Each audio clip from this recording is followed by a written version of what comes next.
Baik, Assalamualaikum warahmatullahi wabarakatuh dan selamat pagi kepada teman-teman sekalian. Yang sempat hadir ada Nurul Anisa, Fadila Alifa Ghazani, Ausyararin Falia, dan Nurhalisa Jamal.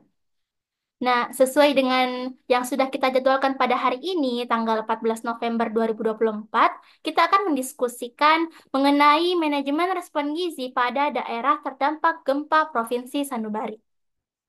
Baik, langsung saja, di mana telah terjadi gempa 72 skala Richter di Provinsi Sanubari yang berdampak terhadap 3 kabupaten kota. Nah, gubernur telah menetapkan status tanggap darurat selama 14 hari, di mana pemerintah dan lembaga swadaya masyarakat dari daerah setempat dan dari luar daerah mulai menyelenggarakan penanganan darurat bencana termasuk respon gizi. Nah, lalu koordinasi klaster kesehatan dan subklaster gizi telah diaktifkan oleh pemerintah setempat. Dan pertemuan subklaster gizi akan segera dilakukan. Salah satu agenda yang akan dibahas adalah analisis situasi dan persiapan kajian dalam bencana. Selanjutnya di sini ada analisis situasi sebelum bencana, di mana jumlah penduduk di kota Ambara per kecamatannya itu ada 7.784.400 jiwa dengan populasi 49,90%, di mana data prabencana menunjukkan rasio laki-laki dan perempuan, di mana 62% laki-laki dan 38% perempuan. Lalu lansianya sebanyak 155.688 jiwa. Lalu ibu hamilnya ada 272.454 jiwa. Lalu balita dengan usia 0 sampai 29 bulan sebanyak 334.729 jiwa. Lalu balita di umur 0 sampai 23 bulan sebanyak 171.257 jiwa. Lalu bayi usia 0 sampai 5 bulan sebanyak 62.275 jiwa.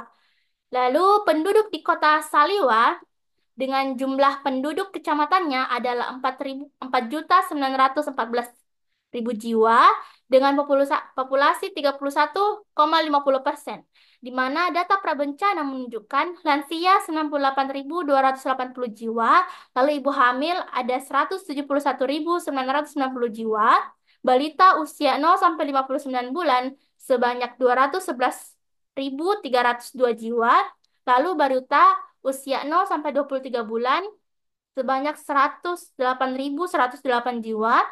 Lalu bayi dengan usia 0 sampai 5 bulan sebanyak 39.312 jiwa.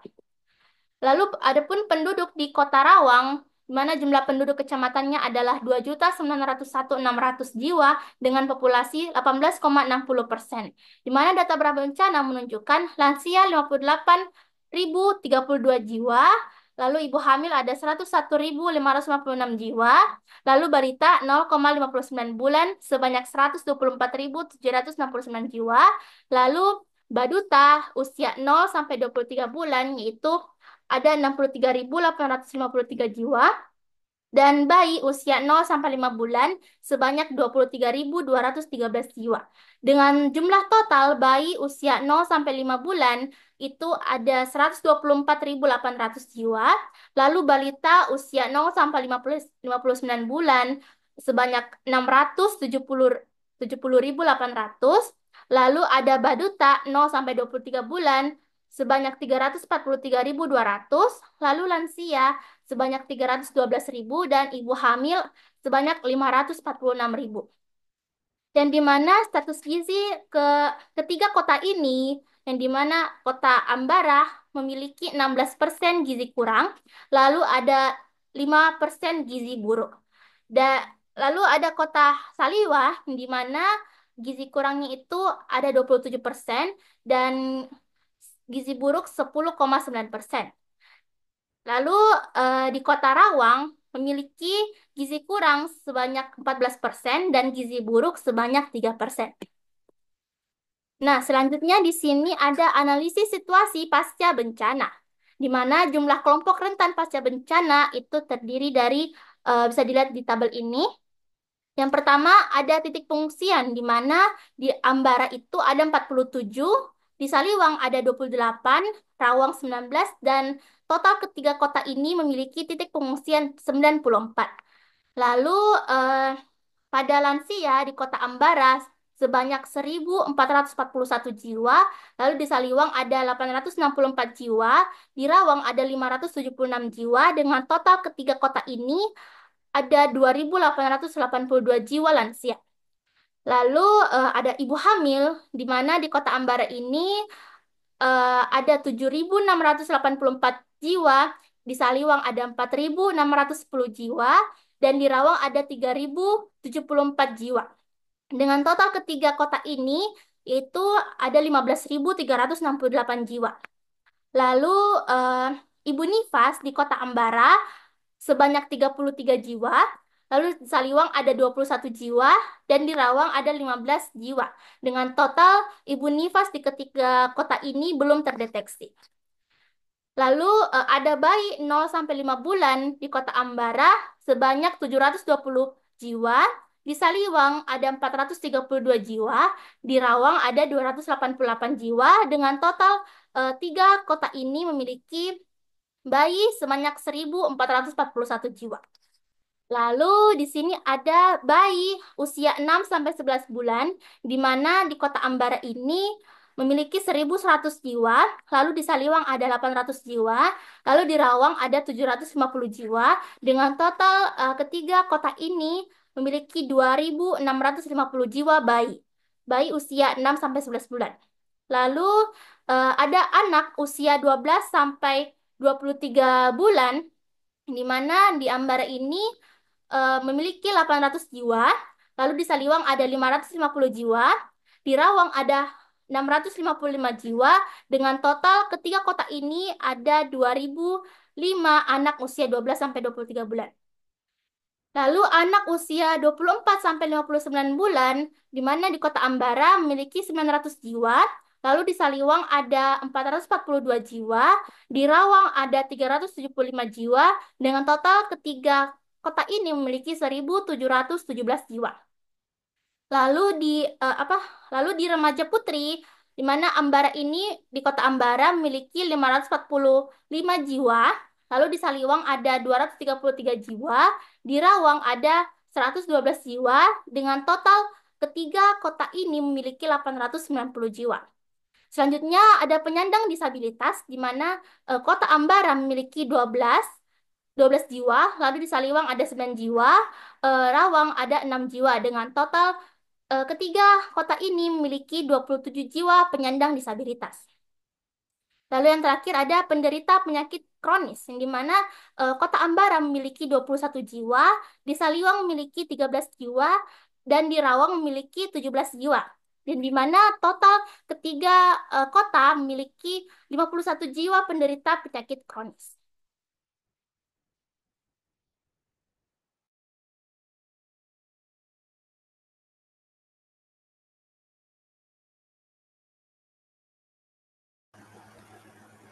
Baik, di sini saya akan melanjutkan perencanaan respon gizi di mana ada analisis situasi, di mana ada praktik PMBA, cakupan IMD, ASI eksklusif, keragaman makan sebelum dan setelah bencana.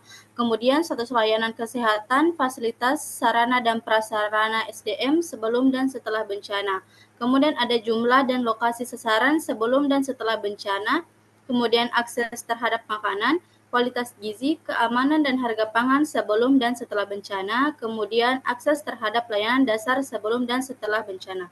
Nah, perencanaan intervensi PMBA untuk memastikan adanya pertama ada mekanisme pengelolaan donasi suformula, botol dan dot bayi, serta makanan dan minuman. Yang kedua ada akses terhadap makanan bergizi bagi kelompok rentan sesuai dengan kelompok usia. Yang ketiga ada akses terhadap konseling menyusui dan PMBA. Yang keempat ada akses terhadap ruang ramah ibu dan anak. Kemudian ada perencanaan intervensi suplementasi gizi untuk memastikan adanya yang pertama akses terhadap makanan tambahan bagi ibu hamil dan balita. Yang kedua ada akses terhadap vitamin A bagi balita, dan ketiga ada akses terhadap tablet tambah darah bagi ibu hamil. Kemudian perencanaan intervensi, pencegahan dan penanganan gizi kurang dan gizi buruk untuk memastikan terlaksananya Status pelayanan kesehatan, fasilitas, sarana dan prasarana SDM sebelum dan setelah bencana. Kemudian perencanaan intervensi dukungan gizi kelompok rentan lainnya untuk memastikan adanya pemenuhan asupan gizi yang berkualitas bagi kelompok rentan. Nah, identifikasi kebutuhan sumber daya SDM, alat dan bahan seperti dukungan operasional, transportasi, pergudangan, komunikasi, dan lain-lainnya.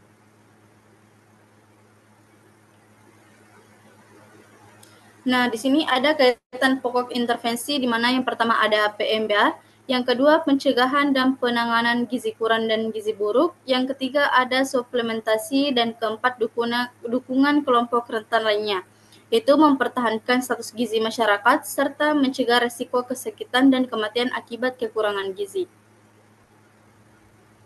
Selanjutnya ada kaitan intervensi di mana pertama ada PMBA, pemberian makanan bayi dan anak, yang akan mengadakan sesi edukasi untuk orang tua tentang pentingnya pemberian makanan yang tepat untuk bayi dan anak. Yang kedua, melakukan penyuluhan di komunitas tentang cara menyiapkan makanan bergizi untuk anak. Yang ketiga, menyediakan paket makanan bergizi bagi ibu hamil dan menyusui serta anak-anak di bawah 5 tahun. Yang kedua, ada pencegahan dan penanganan gizi buruk dan gizi kurang. Yang pertama ada melakukan screening gizi rutin secara rutin di posyandu untuk mendeteksi anak-anak yang mengalami gizi kurang atau buruk. Yang kedua ada menyusun program intervensi seperti pemberian makanan tambahan atau terapi gizi bagi anak-anak yang terdeteksi mengalami masalah gizi. Yang ketiga ada memberikan pelatihan kepada petugas kesehatan mengenai penanganan kasus gizi kurang dan buruk. Yang ketiga ada pemberian suplementasi, di mana yang pertama yaitu melaksanakan program suplementasi vitamin dan mineral seperti pemberian vitamin A dan zat besi kepada kelompok rentan seperti ibu hamil dan anak balita. Yang kedua, mengedukasi masyarakat mengenai manfaat dan pentingnya suplementasi gizi. Yang ketiga, melakukan monitoring terhadap penerimaan suplementasi oleh masyarakat dan mengevaluasi dampaknya terhadap status gizi. Nah, yang keempat ada dukungan kelompok rentan lainnya, yaitu yang pertama melakukan mengidentifikasi kelompok rentan dalam masyarakat seperti lansia, penyandang disabilitas, dan keluarga miskin. Yang kedua, menyusun program bantuan sosial yang mencakup pemberian makanan atau bantuan keuangan untuk memenuhi kebutuhan gizi mereka. Dan yang ketiga, memberikan pelatihan keterampilan kepada kelompok rentan agar mereka dapat mandiri secara ekonomi.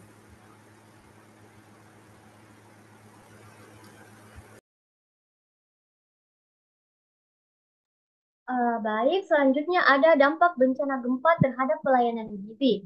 Dampak bencana gempa terhadap pelayanan gizi bisa sangat signifikan, terutama di wilayah yang terdampak parah. Berikut dapat kita lihat beberapa dampak utamanya. Yang pertama itu gangguan infrastruktur dan akses. Gempa seringkali merusak infrastruktur, termasuk fasilitas kesehatan seperti puskesmas, rumah sakit, atau posyandu. Hal ini membuat pelayanan khususnya gizi sulit diakses oleh masyarakat. Dan yang kedua ada jalanan yang rusak atau tertutup juga menyulitkan distribusi bahan pangan bergizi dan alat-alat medis, terutama di daerah terpencil atau tertinggal. Kedua ada kerawanan gizi. Setelah gempa, ketersediaan dan distribusi pangan bisa terganggu. Banyak warga yang kehilangan akses terhadap bahan pangan bergizi, terutama karena toko atau pasar tidak beroperasi dan bantuan pangan belum mencapai wilayah terdampak. Kondisi ini dapat meningkatkan risiko malnutrisi, terutama bagi kelompok rentan seperti balita, ibu hamil, atau lansia. Dan yang ketiga ada meningkatnya risiko malnutrisi. Keterbatasan akses ke makanan bergizi dan gangguan pola makan dapat mengganggu kondisi anak-anak dan ibu hamil. Anak-anak balita yang mengalami kekurangan gizi atau gizi buruk berpotensi mengalami masalah kesehatan jangka panjang. Yang kedua itu ada stres dan kondisi darurat juga dapat mempengaruhi produksi ASI pada ibu menyusui yang berdampak pada bayi dan balita. Dan yang keempat ada keterbatasan sumber daya untuk pelayanan gizi. Staf kesehatan dan petugas gizi mungkin terdampak karena mereka juga terkena dampak bencana. Mereka mungkin mengalami kesulitan menjalankan pelayanan gizi karena keterbatasan tenaga dan sarana prasarana. Obat-obatan, suplemen gizi, dan peralatan medis seringkali rusak atau habis membuat upaya penanganan darurat gizi menjadi kurang optimal. Yang kelima ada program penundaan dan layanan gizi. Program gizi rutin seperti pemberian vitamin A, PMC untuk balita dan pemantauan status gizi bisa tertunda atau bahkan terhenti. Hal ini berdampak pada upaya pencegahan dan penanganan masalah gizi di masyarakat yang pada akhirnya melemahkan situasi gizi masyarakat yang terkena dampak gempa. Dan yang terakhir ada meningkatnya risiko penyakit. Kondisi sanitasi yang buruk, kekurangan air bersih dan permukiman sementara yang padat meningkatkan risiko penyakit infeksi seperti diare yang bisa mengurangi kondisi gizi terutama pada anak-anak. Kekurangan gizi dan penyakit infeksi saling melemahkan yang disebut sebagai malnutrisi dan infeksi yang terkait, sehingga menambah beban kesehatan pada anak-anak. Next. Baik, dapat kita lihat sumber daya yang dibutuhkan, yaitu komponen intervensinya pemberian makan bayi dan anak. Sumber dayanya itu susu formula, makanan pendamping ASI atau MPASI, dan alat makan. Jumlahnya yaitu sesuai dengan jumlah bayi dan anak yang teridentifikasi dalam area bencana. Yang kedua ada pencegahan dan penanganan gizi kurang dan gizi buruk. Sumber dayanya yaitu suplemen vitamin A dan zat besi serta makanan bergizi. Jumlahnya berdasarkan hasil analisis situasi dan kebutuhan populasi. Dan yang ketiga ada suplemen gizi. Sumber dayanya yaitu suplemen gizi siap pakai. Jumlahnya yaitu berdasarkan jumlah individu yang membutuhkan. Dan yang keempat itu ada dukungan gizi pada kelompok rentan. Sumber dayanya yaitu program edukasi gizi, pelayanan untuk relawan, dan jumlahnya itu tergantung pada jumlah kelompok rentan yang teridentifikasi. Dan yang terakhir ada komunikasi resiko dan pelibatan masyarakat.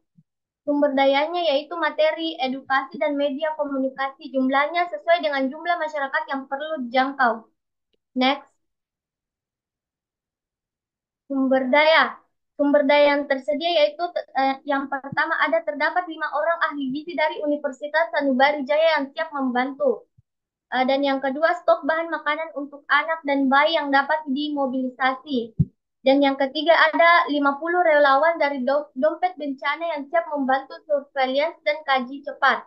Sumber daya yang tidak tersedia yaitu pertama, meskipun ada konselor, jumlahnya tidak mencukupi karena sebagian terdampak bencana. Dan yang kedua adalah diperlukan informasi lebih lanjut untuk mendistribusikan bantuan secara efektif. Dan yang ketiga ada kurangnya air bersih di seluruh daerah pengungsian. Next.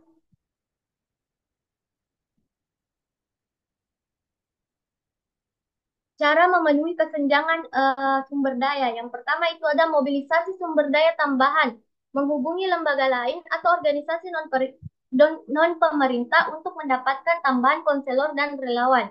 Dan yang kedua itu pelatihan dan edukasi, memberikan pelatihan cepat kepada relawan yang ada untuk meningkatkan kapasitas mereka dalam penanganan gizi. Dan yang ketiga ada pengumpulan data, melakukan survei cepat untuk mendapatkan informasi yang diperlukan mengenai lokasi dan kebutuhan masyarakat. Dengan langkah-langkah ini diharapkan kesenjangan sumber daya dapat diatasi dan respon gizi dapat dilaksanakan dengan efektif dalam situasi darurat.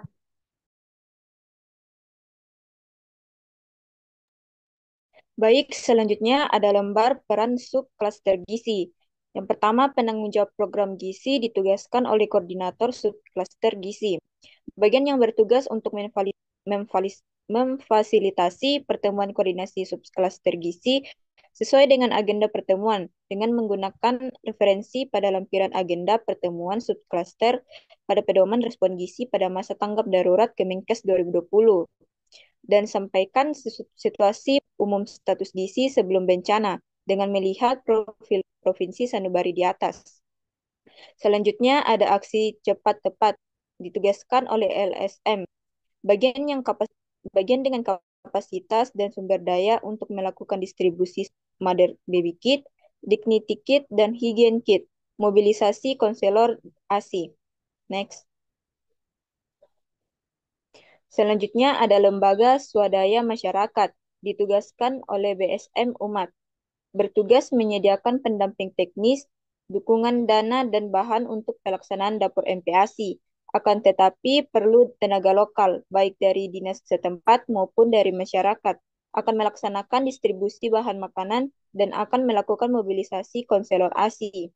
Selanjutnya ada Persagi, memiliki konselor yang siap dimobilisasi ke pengungsian-pengungsian, akan tetapi tidak mencukupi karena sebagian besar konselor juga terdampak. Memiliki tenaga pendamping sebanyak 5 orang yang siap untuk melakukan pendamping puskesmas untuk tata laksana gizi buruk. Dan ada pula yang perlu diperhatikan yaitu dengan memerlukan arahan terkait lokasi prioritas untuk pendampingan tata laksana gizi buruk. Next. Selanjutnya ada Universitas Sanubari siap untuk membantu gaji cepat, membantu stok bahan makanan anak dan bayi yang dapat dimobilisasi besok, penurunan 5 ahli gizi untuk mengkaji data di puskesmas. Dan ada pula yang perlu diperhatikan yaitu dengan memerlukan informasi lokasi target distribusi. Selanjutnya ada lembaga swadaya masyarakat, ditugaskan oleh Dompet Bencana, membawa bubur, bayi, dan susu formula yang saat ini siap untuk dibagikan ke kamp pengungsian. Memiliki 50 relawan yang siap membantu untuk surveillance dan kaji cepat dampak bencana. Selanjutnya ada media, siap membantu diseminasi pesan kunci komunikasi risiko terkait pelayanan gizi kepada masyarakat, serta siap membantu pelaksanaan kaji cepat komunikasi risiko. Dan ada pula Kemenkes, ditugaskan oleh Tim Gerak Cepat Gizi atau TGC. Dan Anda ditugaskan oleh Direktorat Gizi Masyarakat Kemenkes melalui Pusat Krisis Kesehatan untuk membantu pengelolaan respon gizi di Provinsi Sanubari. Memberikan informasi bahwa Kemenkes sedang melakukan mobilisasi PMT ibu hamil sebanyak 2,81 ton dan PMT balita sebanyak 3 ton.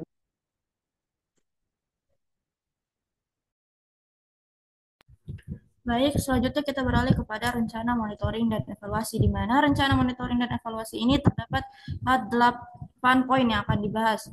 Poin pertama yaitu rencana monitoring dan evaluasi suplemen gizi untuk balita, yang mana rencana kegiatan yang direncanakan ialah mendistribusikan suplemen gizi vitamin A dan zat besi kepada balita di pengungsian. Lalu tentunya melakukan edukasi kepada orang tua tentang pentingnya suplementasi gizi. Selanjutnya ialah ada pula rencana monitoring yang dilakukan tentunya dengan mencatat jumlah balita yang menerima suplemen gizi setiap minggu dan tentunya memantau efek samping atau reaksi yang terjadi terhadap suplemen yang diberikan. Lalu rencana evaluasi ialah memberikan evaluasi status gizi balita sebelum dan sesudah diberikannya intervensi suplementasi. Lalu dilakukannya survei kepuasan orang tua terhadap program suplementasi yang telah dilaksanakan. Poin kedua yaitu dukungan ASI dan konseling menyusui, di mana dilakukannya pelatihan konselor menyusui untuk memberikan dukungan kepada ibu menyusui pasca bencana yang menjadi korban bencana pula. Lalu dilakukannya juga sesi konseling individu dan kelompok untuk ibu menyusui.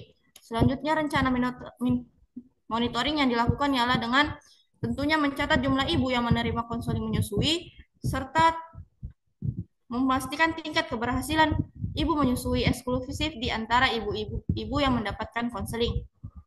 Selanjutnya ialah rencana evaluasi yang dilakukan ialah dengan survei untuk menilai perubahan dalam praktik menyusui dan menganalisis data untuk melihat apakah adanya peningkatan jumlah ibu yang menyusui. Next slide.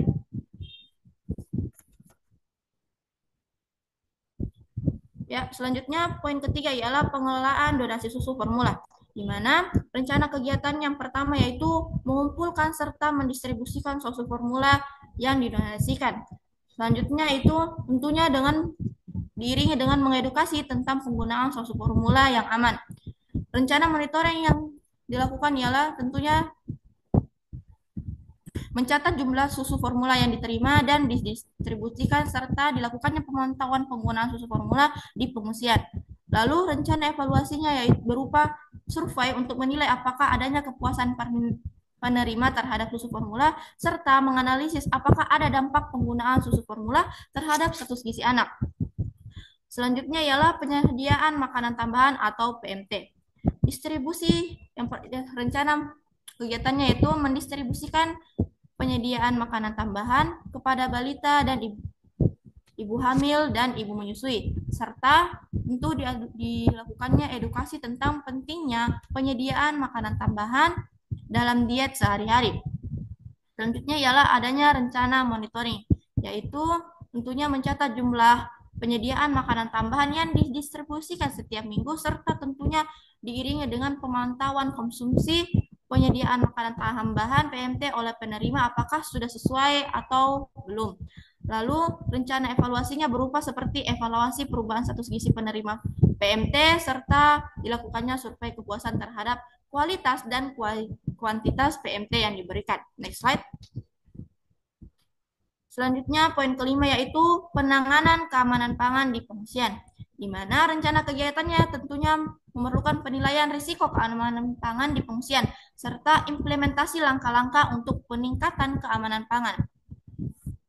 Rencana monitoring yang dilakukan seperti pemantauan kondisi pangan dan di pengungsian setiap minggu, serta inspeksi terhadap penyimpanan dan distribusi pangan. Dan dilakukan untuk meminimalisir terjadinya kerusakan pangan sehingga dapat mempengaruhi status gizi. Lalu rencana evaluasi yang dilakukan seperti evaluasi insiden terkait keamanan pangan, serta survei untuk menilai pengetahuan masyarakat tentang keamanan pangan. Poin ke-6 yaitu penyediaan fasilitas sanitasi dan air bersih. Rencana kegiatan yang dilakukan tentunya dengan melakukan pembangunan atau perbaikan fasilitas sanitasi di pengungsian, serta menyediakan air bersih melalui distribusi atau instalasi sistem penyaringan. Yang tentunya dalam hal ini kita memerlukan kolaborasi kepada organisasi setempat.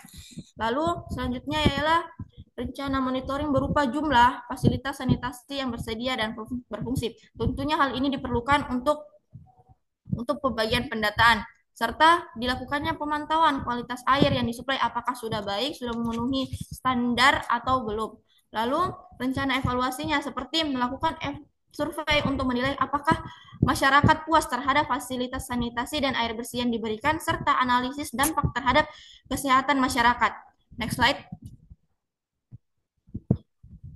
Baik, rencana monitoring dan evaluasi poin ke-7 itu dukungan untuk penyandang disabilitas. Di mana hal yang pertama perlu rencana kegiatan dilakukan tentunya untuk mengidentifikasi berapa banyak penyandang disabilitas di pengungsian serta menyediakan bantuan khusus akan aksesibilitas untuk penyandang disabilitas. Rencana monitor yang dilakukan ialah tentunya mencatat penyandang disabilitas yang menerima dukungan dan pemantauan apakah bantuan khusus yang diberikan efektif atau tidak. Selanjutnya ialah rencana evaluasi yang seperti melakukan survei untuk menilai kepuasan penyandang disabilitas terhadap dukungan yang diterima, serta analisis dampak dukungan terhadap kualitas hidup penyandang disabilitas. Poin terakhir yaitu penyediaan dapur umum untuk bayi dan anak-anak. Perlu diperhatikan pada poin ke-8 ini bahwa penyiapan makanan untuk anak dan bayi perlu dibedakan, yaitu perlunya ada dapur khusus untuk bayi dan anak, di mana rencana kegiatan ialah tentunya melakukan pembangunan dapur umum yang menyediakan makanan khusus untuk bayi dan anak. Lalu tentunya kita melakukan pelatihan staf dapur tentang menjajan makanan bergizi, di mana pelatihan ini biasanya dilakukan berikutan dengan ibu-ibu yang juga berada di camp pengungsian. Lalu tentunya rencana monitoring yang dilakukan ialah mencatat jumlah makanan yang disiapkan dan disajikan setiap hari. Mengapa? Karena tentunya untuk selain menentukan status gizi, hal ini diperlukan untuk mencegah terjadinya food wasted. Selanjutnya ialah pemantauan serta kepuasan penerimaan makanan. Baik, selanjutnya itu adalah rencana evaluasi, di mana evaluasi yang diberikan pada penyediaan dapur umum khusus bayi dan anak ialah survei untuk menilai apakah kualitas makanan disajikan sudah baik atau perlunya diberikan peningkatan. Lalu evaluasi dampak makanan yang disediakan terhadap status gizi. Apakah makanan yang diberikan dapat meningkatkan status gizi atau hanya dapat menjaga status gizi normal. Sekian dari saya kembalikan kepada Saudari Dian Salva. Baik, demikianlah dari pemaparan dan diskusi kita mengenai kejadian gempa di daerah Provinsi Sanubari yang rancangannya akan dilaksanakan sesegera mungkin. Dengan menyebut kalimat Alhamdulillah dan puji syukur, saya akhiri rapat atau diskusi hari ini dengan ucapan Wassalamualaikum warahmatullahi wabarakatuh. Waalaikumsalam warahmatullahi wabarakatuh. Warahmatullahi wabarakatuh.